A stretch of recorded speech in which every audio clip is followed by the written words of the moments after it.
अंधेरे को चीरते हुए एक औरत गांव की सुनसान सड़कों पर अपनी जान बचाते हुए भाग रही थी। हाँ, कोई तो बचाओ, हाँ, कोई तो बचाओ, कोई तो मदद करो। औरत की चीखें पूरे गांव में गूंज रही थी।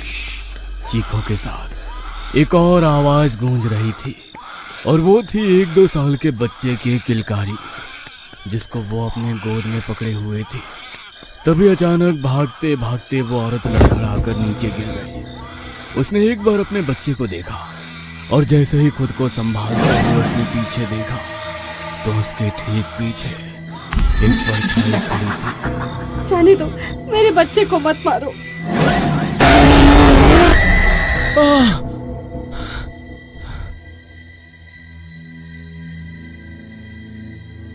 क्या हुआ मेरे बच्चे को? क्या फिर से वही सपना देखा?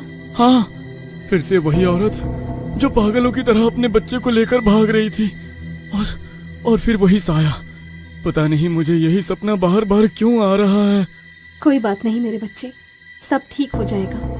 मैं इसीलिए तो इतनी पूजा पाठ और जाप करती हूँ कि तू सुकून से रहे। पर कुछ करो माँ। तू फिक्र मत कर, मैं कल ही पंडित जी से मिली थी। उन्होंने एक मंत्र दिया है, आज रात उसका जाप करूंगी। भगवान ने चाहा तो सब ठीक हो जाएगा। नमन और उसकी माँ वैसे तो उत्तर प्रदेश के एक छोटे से गांव के रहने वाले थे, लेकिन उसके पिता के देहांत के बाद वो लोग अब उत्तराखंड में रहा करते थे। नमन कभी भी अपने गांव जाने की बात करता तो ममता हमेशा उसे मना कर देती थी। वो वैसे भी एक बहुत धार्मिक औरत थी, लेकिन नमन के इन सपनों के चलते वो अब कुछ ज्यादा ही धार्मिक क्रियाकलापों में लगी रहती थी। रात के तकरीबन 2:30 बज रहे थे। ममता एक सफेद आटे से बने घेरे में बैठकर कुछ मंत्र बुदबुदा रही थी। ओम क्लीम शीम, ओम क्लीम शीम, ओम क्लीम शीम। तभी नमन की नींद टूट जाती है और वो देखता है कुछ अजीब से सामग्री और उसके साथ 2 मुर्गे की गर्दन मरोड़कर उसे उस आटे के घेरे में रखा हुआ था और उसकी माँ बालों को खोलकर कुछ अजीब तरह की पूजा कर रही थी। उसने अपनी माँ को इससे पहले कभी ऐसी हालत में नहीं देखी थी। माँ, अब रात के 2:30 बजे ये कौन सी पूजा कर रही हो और ये क्या हालत बना रखी है आपने अपनी? अरे बेटा, ये सब तेरे लिए ही कर रही हूँ ताकि तुझ पे कोई आंच ना आए। पर इतनी रात में छोड़ो ना ये सब, सो जाओ। नहीं बेटा, ये मंत्र मुझे रात भर जपना ही पड़ेगा जब तक सूरज नहीं निकल आता। तू सो जा। नमन चुपचाप अपने कमरे में जाकर सो जाता है। नमन लगभग 17 साल का हो गया था और उसमें अपने अतीत को जानने की जिज्ञासा भी बढ़ती जा रही थी। माँ, क्या हम कभी अपने गांव नहीं जा सकते जहाँ पापा रहते थे? नहीं, भूल कर भी उस गांव का नाम मत लेना।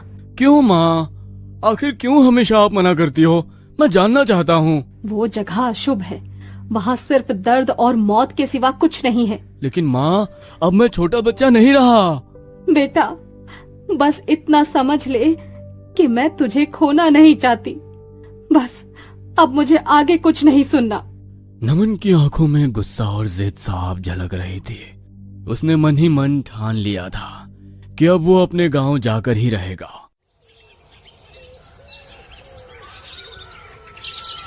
और एक दिन उसे ये मौका मिल ही गया जब उसके स्कूल की तरफ से एक ट्रिप की घोषणा हुई जो मसूरी जाने वाली थी।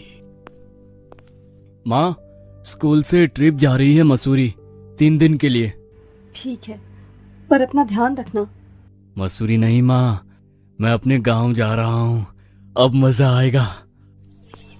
अगली सुबह नमन अपने बैग में जरूरी सामान लेकर घर से निकल गया और सीधा अपने गांव पहुंचा। वो बहुत खुश था क्योंकि वो बचपन से ही अपने गांव आना चाहता था। नमस्ते काका, मुझे सरपंच जी से मिलना है। मैं राजेश तिवारी का बेटा हूँ। तिवारी जी का बेटा? मुझे लगा नहीं था कि तेरी माँ तुझे आने देगी, पर अच्छा हुआ तू आ गया। चल, मैं तुझे सरपंच जी के पास लेकर चलता हूँ। सरपंच नमन को देखकर भावुक हो गए। उन्होंने उसे गले लगाकर उसका स्वागत किया और पुराने दिनों की बातें करने लगे। बेटा, तुम्हारे पिता एक नेक इंसान थे। मैं और तुम्हारे पिता गहरे दोस्त थे। आज के दिन यही रुक जाना। कल सुबह मैं तुम्हें तुम्हारी हवेली में ले जाऊंगा। धन्यवाद काका, लेकिन मैं आज ही हवेली जाना चाहता हूँ। ठीक है बेटा, कुछ चाहिए तो संकोच मत करना। नमन अपनी पुश्तैनी हवेली में पहुंचा।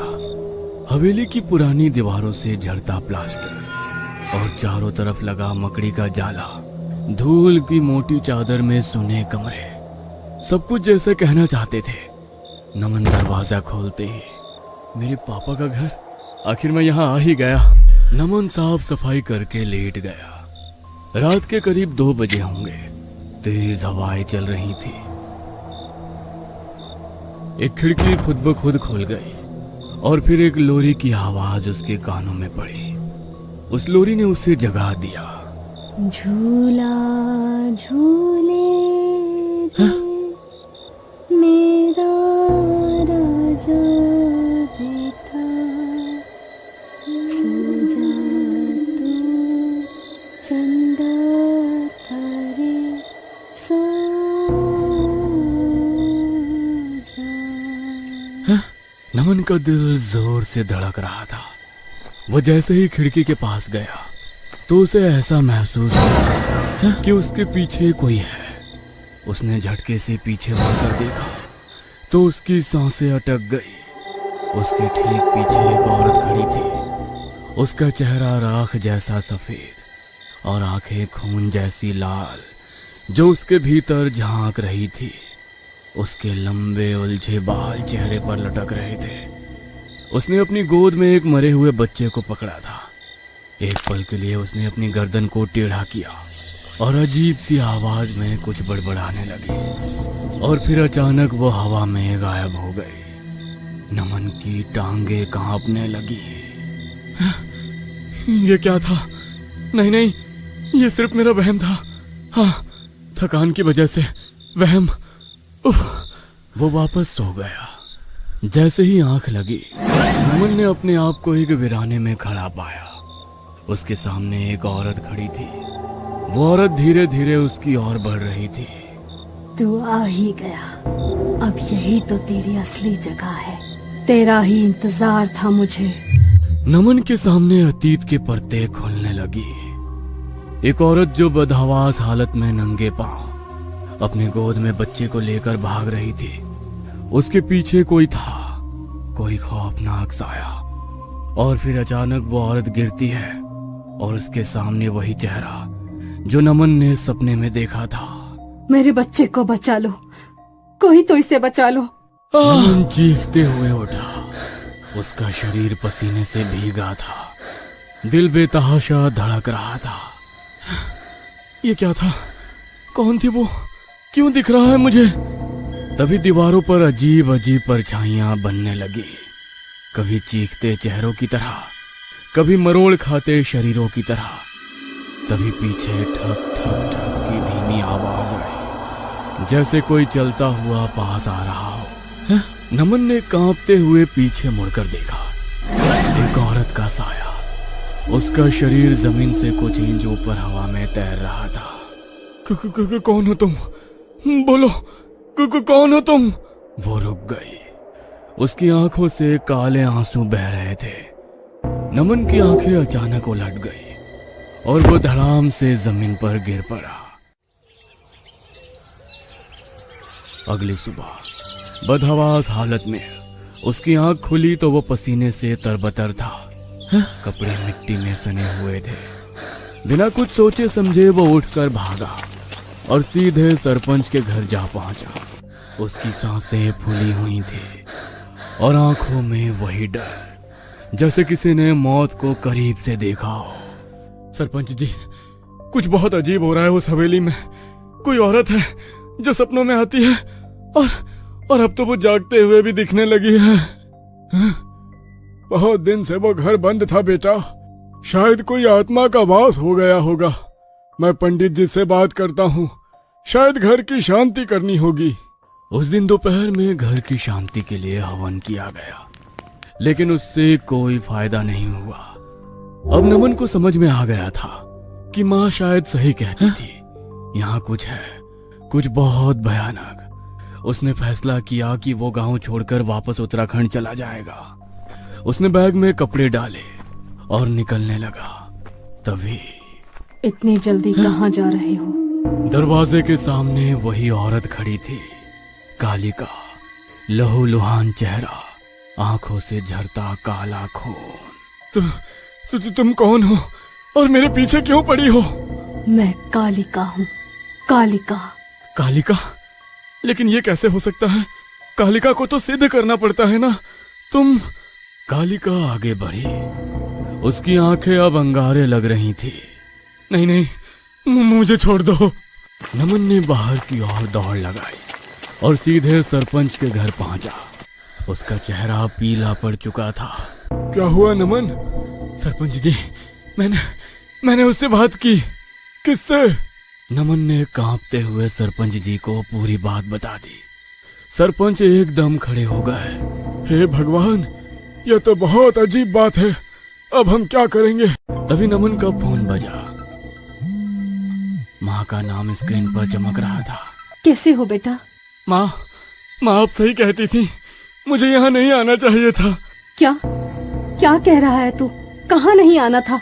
हे भगवान, क्या तू उस मनहूस गांव में गया है?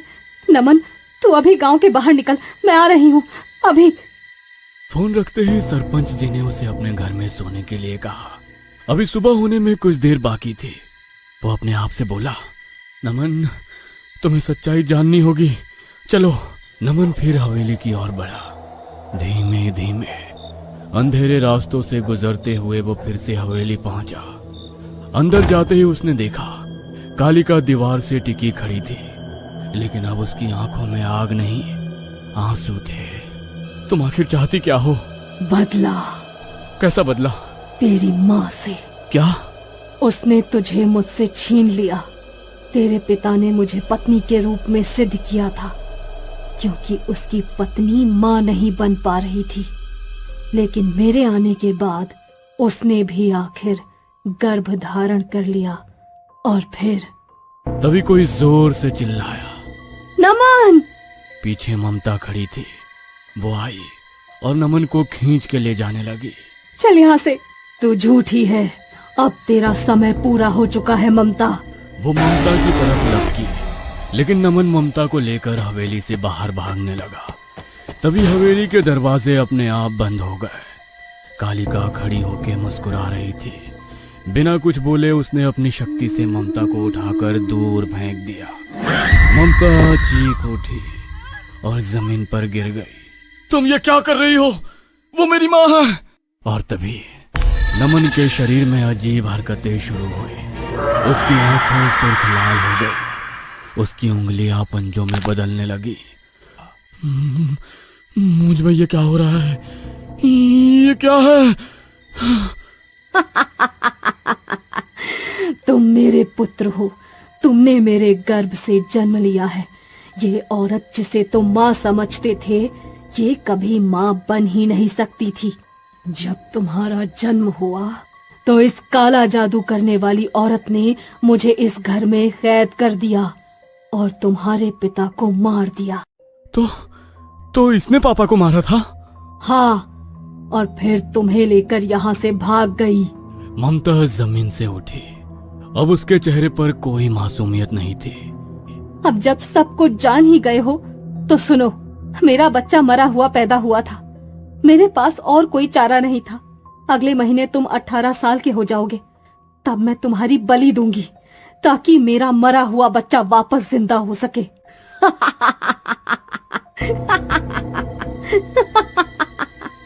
तो वो सब झूठ था?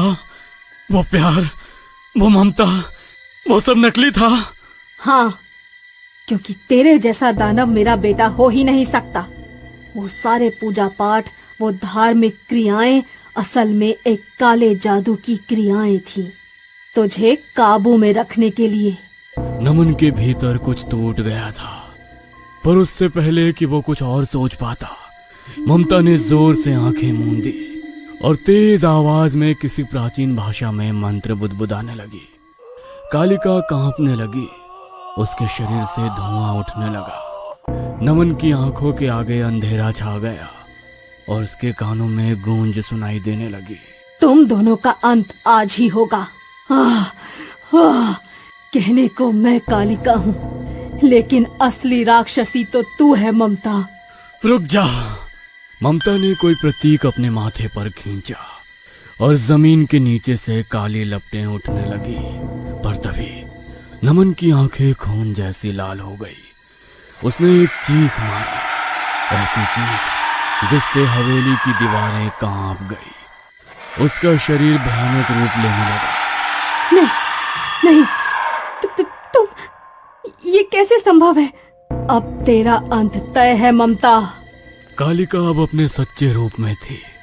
आग से घिरी, आंखों से नीली ज्वाला निकलती हुई।